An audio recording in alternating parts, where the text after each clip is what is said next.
Hola, buenas tardes, buenas noches, buenos días a la hora que me estén viendo. Soy Marifer Díaz y les voy a platicar un poquito acerca de la bureta.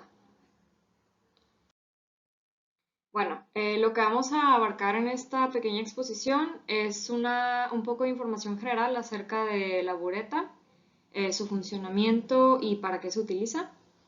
Luego veremos la exactitud del instrumento, después cómo se debe utilizar para tener un óptimo funcionamiento de la misma y por último tenemos las referencias que se utilizaron para esta investigación. Bueno, como información general, tenemos que la bureta es un instrumento de medición de volúmenes líquidos, al igual que la probeta o un vaso de precipitado, por ejemplo. Se utiliza mayormente para prácticas de valoraciones. Una valoración es la determinación de normalidades o molalidades de una solución.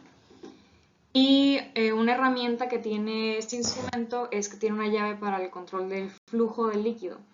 Entonces, además de utilizarse para medir sustancias, también se puede utilizar para eh, vertir esta cantidad específica de sustancia en otro contenedor.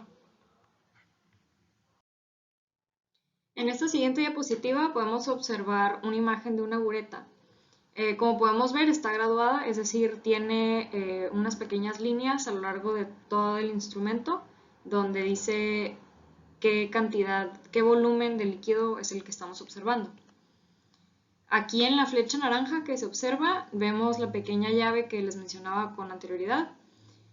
Con esta llave se puede girar y entonces podemos controlar qué tanto líquido está saliendo al mismo tiempo. En cuanto a la exactitud de la bureta, tenemos el siguiente esquema que se muestra a continuación. He eliminado mi imagen de la esquina inferior derecha para que puedan observar bien todo lo que está en pantalla. Hay buretas con diferentes capacidades. Hay de 10 mililitros, 25 mililitros, 50 mililitros y de 100 mililitros. A la derecha vemos que está indicada la tolerancia y tenemos dividida la tolerancia en clase A y clase B. Las buretas siempre están grabadas y donde nos indica si son clase A o clase B para saber qué tanta tolerancia o qué tan exactas son en sus mediciones de los volúmenes. Tenemos que para una bureta con capacidad de 10 mililitros, su tolerancia cuando es de clase A es de más menos 0.02 mililitros y cuando es de clase B es de más menos 0.04 mililitros. Para 25 mililitros tiene una tolerancia de más menos 0.03 mililitros en la clase A y más menos 0.06 mililitros en la clase B. En una bureta de 50 mililitros tenemos que en la clase A tiene una tolerancia de más menos 0.05 mililitros y para la clase B más menos 0.10 mililitros. Y finalmente podemos observar cómo una bureta de 100 mililitros de capacidad tiene una tolerancia de más menos 0.10 mililitros en la clase A y más menos 0.20 mililitros cuando es de clase B. Bueno, de acuerdo a la información que hemos adquirido, sabemos que una bureta es altamente exacta. Aquí tenemos un pequeño esquema acerca de la diferencia entre la exactitud y la precisión para recordar. Exactitud es qué tan cercano está la medición del valor verdadero y para la precisión tenemos que no necesariamente está cerca del valor verdadero, pero que todas las mediciones son siempre muy parecidas o iguales. Bueno, ¿por qué es tan exacto este instrumento? Como nosotros sabemos, cuando hacemos mediciones de líquidos en algún instrumento como una probeta o un vaso de precipitado, tenemos un pequeño menisco que se forma, que se puede observar aquí apuntado con las flechas naranjas.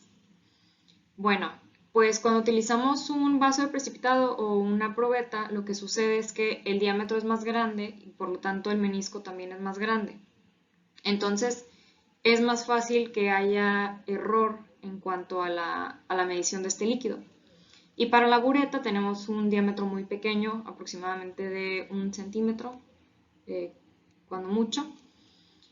Y por eso es que es mucho más exacto este instrumento a comparación de otros.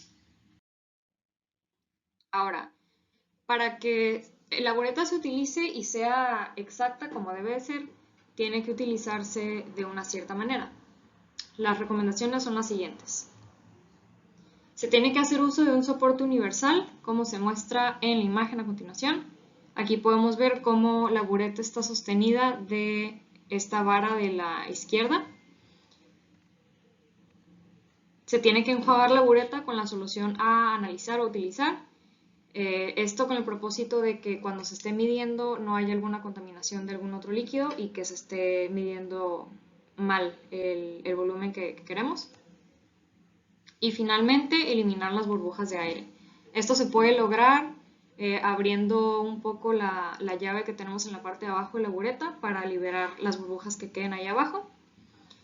Y esas son las 3 recomendaciones que se dan para utilizar bien la bureta.